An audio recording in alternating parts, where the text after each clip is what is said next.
The first session today is called Emerging Trends in Gaming. I'd like to call upon Saikat Mondal from Nazara to tell us more. Saikat, over to you.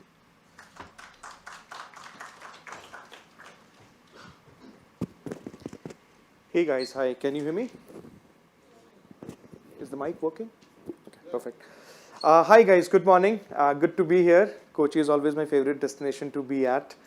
So very happy to be here and present topic which is very close to my heart. But before starting on to that, a brief word about me. I'm Saikat. I am the Vice President of Mergers and Acquisitions and Investments at Nazara Technologies. I come from a gaming background, typically looked at M&A, Corp Dev roles at Glue Mobile, at EA Sports, Garena, looking after strategy and operations for Free Fire and a couple of other titles that Garena was trying to bring to India. And eventually for the last 2 years, I've been with Nazara. The slides that we're going to present are data heavy, but don't get bogged down by the data. Those are some of the things that we use typically to arrive at a conclusion of what the picture could look like eventually going into the future. And those will be the primary sources of truth that we would try to establish to looking forward and estimating and predicting what essentially could be the case going forward. The way we are structuring the presentation today is the first part of the presentation would focus more on what happened in 2023, the various revenue figures, downloads, installs, the statistics across various platforms, various games, etc. that happened in 2023. Eventually now then shifting our focus to look at some of the first principles, focus on how do we ascertain the emergence of a new technology and how it could potentially impact your game development journey, your company, and potentially your business models.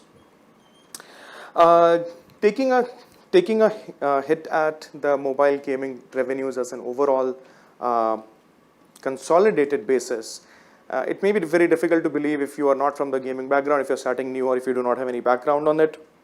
But globally, gaming is bigger than movies, music, and books combined. Movies, music, and books, we have all grown with it. But still, all of them put together is not even close to where gaming revenues are globally.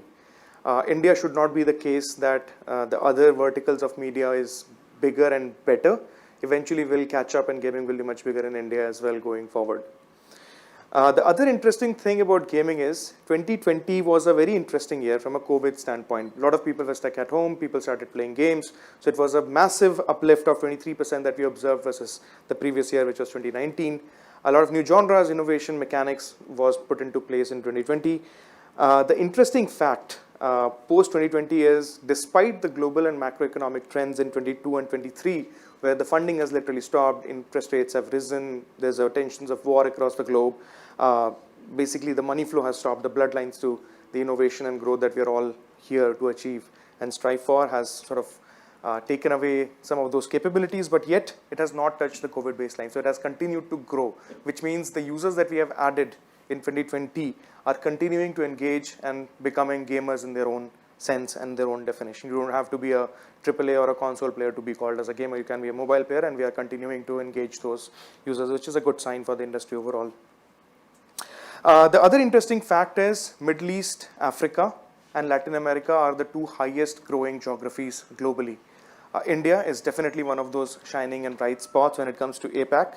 But APAC is typically, from a larger standpoint, Japan, South Korea are the two largest markets, and China, of course, are the three largest markets in the APAC region, which basically are saturated to some extent, and therefore it is not coming out that it is one of the growing markets. But India definitely is in line or probably even more than Latin America and Middle Eastern markets. So if you are a game developer who is starting to build a game, you should definitely look at some of the games and trends that are really popular in these geographies and how can you build for these geographies looking at the overall development perspective. From a revenue standpoint and total number of players that we added in 2023 versus 2022, we are seeing a relatively flat pattern, at least when it comes to revenues across the board, across PC, console, and mobile. But when it comes to number of players that we have been able to add, mobile added 200 million more players, which essentially is drilled down to the previous slide where we discussed the revenues are growing, which is also a function of the mobile getting a lot more traction because all of them are mobile first markets, primarily driven by growth in the emerging markets. On the other hand, PC witnessed slight decline, but it is still a great place to be at because the overall ARPU per user on the PC console market is typically greater. But it's also difficult to cater to a specific niche because the premium models are far more popular, which again is a trend that we will observe going forward. On the mobile markets now specifically, if you look at the Western markets, which is US, Germany, France, Spain, some of the largest markets in the European region as well as the US region. Match 3, social and casual casino, strategy and RPG, these are the 4 biggest genres when it comes to overall revenues. If you compare 2023 versus 2022, match and social casino witnessed increase in their overall revenues, while all the others are witnessing slight decline or remaining more or less stable. The interesting fact in 23, if you are building for mobile, you may know that the market has been super and hyper competitive for quite some time now. It's very difficult to crack into and create your own niche and focus onto any specific mechanic. But what is encouraging is, for the first time ever, a title on mobile beat Candy Crush in terms of overall revenues. So if you look at Royal Match, which is the bottom left slide here, bottom right, sorry, the graph here, you can look at Candy Crush beating Royal Match consistently for the last 6 months in 2023, which has never happened in the past. For 10 years, 12 years, Candy Crush has been the unbeaten king on mobile when it comes to overall revenues in their genre. The other interesting thing happened with the launch of Monopoly Go. It beat its existing #1 game in the casual social casino segment, which is Coin Masters, consistently again and continue to increase and grow. The other example would be 4X strategy game called Century Games, launched by Century Games, called Whiteout Survival. That also is getting good traction, and it has beaten Top 4 and a couple of other titles which are notable in their own genres. So innovation still drives a lot of revenues. Innovation with go-to-market strategy is a potential key to success in today's market. Now, when it comes to PC market, short overview is North America and Asia Pacific contributes 33% each in this particular segment. North America, of course, driven by US, which is a significant contributor, and APAC contributed mostly by China. The interesting thing in 2023 was the fact that 59% of the games that were launched on PC platform and generated significant revenues were driven by live services games, which essentially means that PC is now moving away from the premium focused content narrative to now focusing also on live services and some elements of free to play, if you will. The premium contributed 32%, of course. So it's, from a pie perspective, this is one shift that we are quite excited about and see how it can potentially increase the overall market share and make games on PC platform more accessible. Premium still dominates the market from an overall standpoint, primarily because there are huge number of games which have this particular model, and those narratives are created accordingly. But free-to-play or microtransaction-led models are also getting significant traction with 33% odd overall percentage in terms of revenue contribution. So this was 2023. The exciting part is now about to begin. There are multiple technologies that you may have heard of: generative AI, social, UGC, and all other things. Now, how do we think about putting some of these new advancements in gaming into a good framework? Now, one of the frameworks that I found really useful is look at it from what happened in history and try to predict what could happen eventually in future. Looking at the evolution, we started with arcade, which was probably the highest friction environment where gamers can engage with an interactive media such as games, which is where you need to travel to some place out of the comfort of your home. You need to pay first and then start engaging with the game and then start playing. Eventually then moving on to consoles and handheld devices and PCs, which was giving you the convenience of your home. You can play at any point of time, anywhere, any place, from the comfort of your home, which was making the accessibility, so basically democratizing the accessibility of the games where you can go and engage with these content formats. Eventually then, with the rise of mobile, you have seen further accessibility and democratization of how the game is being distributed, monetized, and consumed. The other interesting fact, which is a completely different transition of democratization, is how are you making the content more immersive? How are you democratizing the content as a perception mechanic and vehicle, which is where AR, VR typically comes into the picture. So anything and everything that can make your development process, your production process, your consumption process, as well as how you're interacting with the mechanics of the game itself more accessible, more democratic, we can expect that particular trend is here to stay, and we can potentially leverage some of those opportunities very early on. One notable example here I would like to give is 8 years back there was a huge hype about AR VR. A lot of the people actually jumped onto the bandwagon because exactly of that, but the hardware was typically not in that place. But now we are again seeing the rise of AR VR again, primarily because it is just a better format of engaging with the content, and therefore we expect going forward the AR VR market will continue to rise. And that's a good segue to start the next section, which is where all the various elements and pieces comes into one place. The defining elements in 2024 in terms of gaming are social, user-generated, and transmedia. In various formats, shapes, and mechanics, these could be integrated with each other, but let's keep that separate and let's analyze each and every one of them and see how these have sort of evolved. The enabling ecosystem includes payments ecosystem, cross-platform, VR, cloud, generative AI, and potentially Web3 as a new format of asset ownership. When it comes to social as an independent growth lever, there are multiple ways to think about social. Here I'm not talking about the social elements or mechanics that essentially could be integrated into the game, but it is more about how are you engaging with your audience off platform and on platform in a much more socially induced manner. So some of those verticals could be creating a social space. Primarily we have seen Travis Scott in Fortnite, Lazy Off in Animal Crossing, etc. as a primary example of how social spaces can actually be a good vehicle to drive audience engagement and audience attraction. By the way, biggest concerts ever have happened on metaverses, not physically. So many people are accessing the content on online social spaces. Playing with influencers, sharing game screenshots, engaging with a social layer are the other formats where social gaming is typically evolving. And then brand marketing using social influencers and go-to-market strategy for upcoming new franchises are also an interesting way to promote your game through a social way. In addition to that, many social mechanics within the game can promote your game. Good example would be Monopoly Go, where a social element is significantly high, and therefore the game is getting a lot of organic traction in today's market. The next is user-generated content. I think this is some of the most interesting happening in the industry, at least in the last 12 months.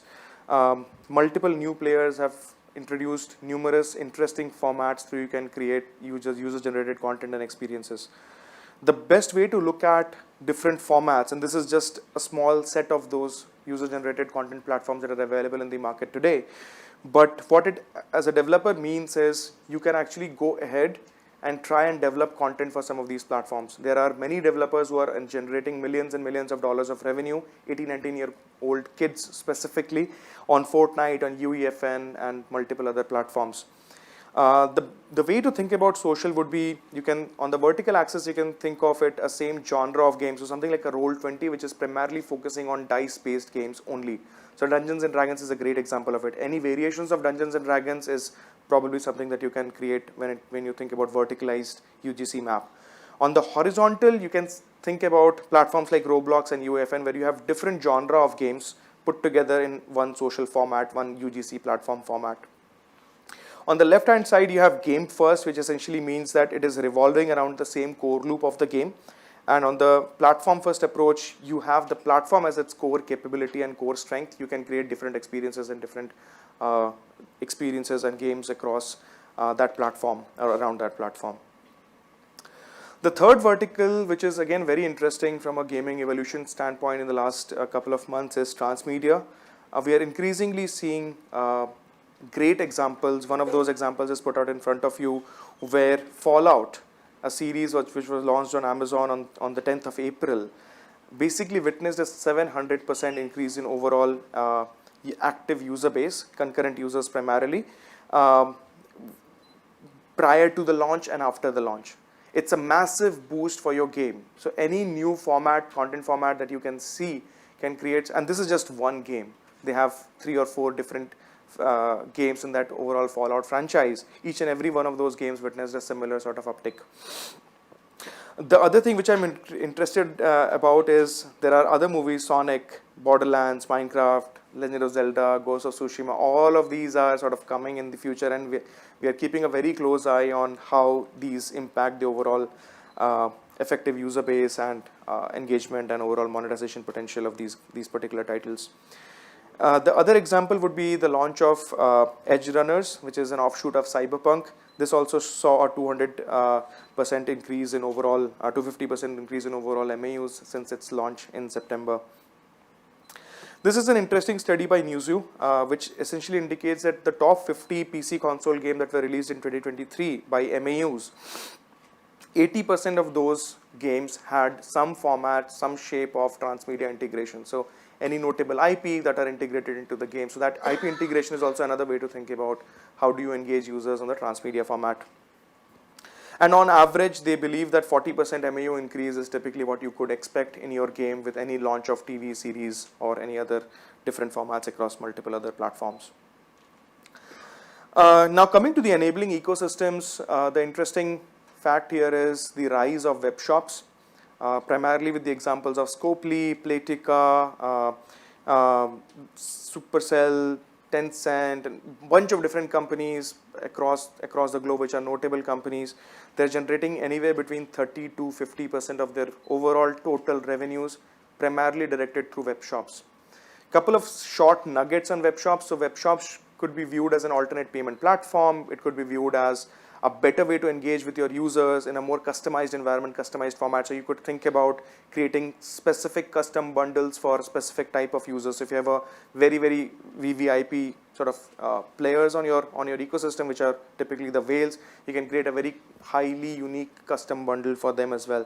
So it not only acts as a good way to save commissions from Apple and Google, but it also becomes a good way for you to engage users, and that is the latter one is primarily more important than the former. The other two notable examples are real-time payments. Of course, India globally leads the real-time payments, all thanks to UPI and our government for launching that. Brazil comes second. There's no notable use cases as yet or how you can engage gamers through real-time payments or buy now, pay later mechanics. But eventually, we believe that with the rise of these particular techniques on the fintech side, we could probably see some of those getting incorporated in gaming platforms as well. The next enabling ecosystem is cross-platform. So you should view cross-platform as a way to increase your overall target market. Some of the notable examples are Stumble Guys, which typically was launched by Scopely by acquiring the game from a Finland-based publisher or developer and launching it on mobile, scaling it, and then eventually launching it on PC console markets as well, and beating the Fall Guys, through which I mean, it's more or less in the same genre, but Fall Guys was leading in PC console market. They were reluctant to enter into mobile, but Stumble Guys took it to one next level, which created better engagement, better monetization, and is now giving a very, very tough competition to Fall Guys in their own domain. It also means that you need to think about cross-platform in a very unique way. So Homa, for instance, is now partnering with Nintendo Switch to launch their games. Now, which platform to target, which area, which distribution, which go-to-market strategy should you follow is something that is dependent on your genre and the type of users that you're trying to build the product for. The other example was Roblox, which was launched late last year on console markets. PlayStation, it is the number 5 game on PlayStation today. And the number being Fortnite, of course, but it's still one of the highest played game on PlayStation today. So any launch on new platform can unlock enormous revenue potential for you going forward. Just to give you a short overview, on the left-hand side, you can actually see almost every PC console developer today that is building a game have a roadmap to build those games for mobile as well eventually. So their initial launch may happen on one platform, but they're eventually targeting multiple platforms. And these are all venture-backed platforms and companies. And it is an active thesis that cross-platform is an increasingly important step. It not only helps you increase your TAM, but it also helps you engage your audience base better across multiple platforms. We have seen if the game is played on 3 or more platforms, the engagement rate increases by 300% or so. The next Next is the VR market. We are quite bullish on VR. One of the leading indicators of our bullish approach on the VR side is primarily driven by the fact that number of VR devices sold. We are already seeing a 44% CAGR rate on VR devices from 2021. We expect that this will double in the next 3 to 4 years. Essentially, if the number of devices increase, the overall consumption market when it comes to games and other formats would potentially increase as well. And that gives us good confidence that VR market is here to stay. Some of the other interesting facts that happened with VR is for the first time ever, free-to-play multiplayer games started getting a lot of traction on VR. Now you have to understand the background of free-to-play and multiplayer. For these two things to happen simultaneously, you need to have enough critical threshold for you to get a traction on that game, create liquidity and concurrency in your user base, and start to promote these games and give better experiences to your players. We are seeing that critical threshold already crossed with the launches of these free-to-play and multiplayer games, which is essentially an analogous to Call of Duty Mobile or a PUBG or a Free Fire, where you need concurrency, you need other factors and critical mass to be successful in multiplayer domain. Cloud gaming is again an interesting fact, but you have to understand what cloud gaming essentially, what it means. So typically, cloud can be viewed as a technology through which you are trying to solve one of your problems, which is either the device capability or type of content formats, and trying to create some better unique experiences and engagement for your audience base. Some of the two notable examples, and I will try to flesh this point out with two examples. One is Antstream, where they are trying to bring in old arcade games or older retro games through the cloud gaming platform. So the distribution mechanic is cloud, but they're trying to cater to a specific audience through a particular product offering. The other is Now GG, which is converting its existing portfolio of mobile games, which are very popular globally, and trying to bring it to the audience from emerging markets and other markets where they don't need to install, they can just stream it via their end device that they have currently own. Cloud gaming and potentially WebGL and WebGPU both are different technologies, but which can help you solve the cross-platform play as well, because you don't need to download, you are not limited by the device that you are currently using, as long as you have a functioning either a browser or an app ecosystem which can help you reach those users across those platforms. Generative AI is again a great example. As a developer, you are always struggling between cost, time, and scope. You can optimize the two factors, which is if you're optimizing for cost and time, you cannot increase the scope of your project. Or if you're optimizing for cost and scope, the overall time required to deliver your project would be high. What we believe is generative AI can help you solve this dilemma and help reduce cost, time, as well as increase or enhance the scope. We believe that there are two things that potentially could happen. One is smaller number of teams creating better engaging products, AAA quality products going forward. Or we also believe that you could create audience for niches, something like a YouTube of sorts, wherein you are creating videos specifically catering to a specific niche of audience, and you can still get a lot of traction in those markets. From a deployment standpoint, we are already at level 4 when it comes to Studio and how the generative AI is integrated, which essentially means that we have a partial AI pipeline. So if I have 5 or 6 different art pipelines, I'm optimizing it for half of the initial overall pipeline production process, wherein I'm either creating prototypes or I'm creating some concept arts, I'm creating some initial high-level design for us to sort of dive deeper. All of those pipeline integrations are something which is happening today. Eventually, we will believe that it will completely have a fully automated pipeline where people can actually start using them and create better content. On the game side, we are at level 2 where we are just focusing on procedural content only. However, we are seeing that we probably would be somewhere in the level 2 and level 3 region, somewhere in the mid of it, where we are seeing some genres of games deploying good generative AI pipelines to create unique experiences for every player. So you as a player come in, you would engage with the product in a very different way versus me, who is a new player to that platform based on my own preferences and choices. These are some of the generative AI tools that is currently available in the market. I would highly encourage you to go and research, if you are a developer, to focus on Product Hunt, future tools, etc., which could potentially help you understand which are out of the shelf products. But essentially, you should also focus on how could you build something from the base layer or base LLMs that are available today. That would create your competitive edge, not out of the shelf products. But you could start with something, start with out of a shelf product and then eventually move to that level. So to summarize, I think the revenues, the market is looking solid. We are expected to cross $200 billion mark in the next 2 to 3 years. Free to play in PC console is getting a lot more traction. Latin America, MENA are two of the highest growing geographies, and we are very bullish about India as an overall consumer market when it comes to gaming, predominantly on mobile today, but eventually on PC and console as well. Social, UGC and generative AI are the 3 pillars which potentially, if leveraged together, can create significant impact on your overall game ecosystem. Payments and primarily web shops and D2C platforms could be a way for you to engage users better and monetize from them better. And cross-platform, transmedia and VR potentially are ways in which you can engage with users, not only on your own platform, but outside of platform and in a more engaging manner. With that, thank you so much, guys, for listening in. I'm happy to, for any questions if you have. Questions? Yeah, question there. You have my link here, guys. You can reach out to me on LinkedIn, WhatsApp. You can download the deck or follow me on Substack and on the extreme left-hand side. Okay, so you talked about the VR industry and about how it's growing.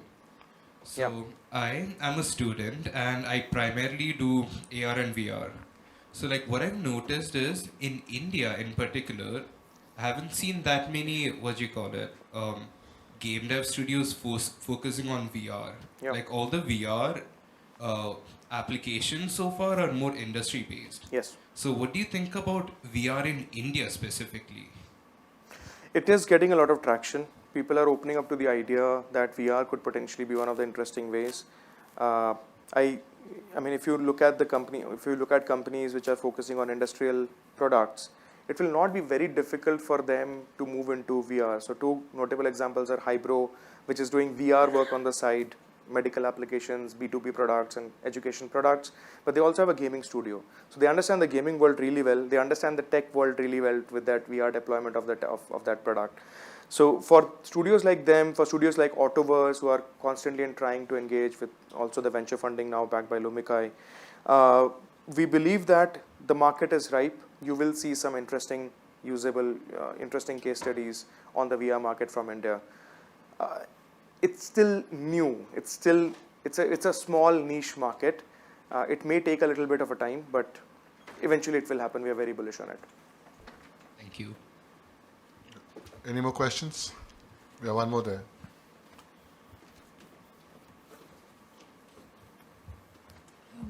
Just a follow-up question to that one.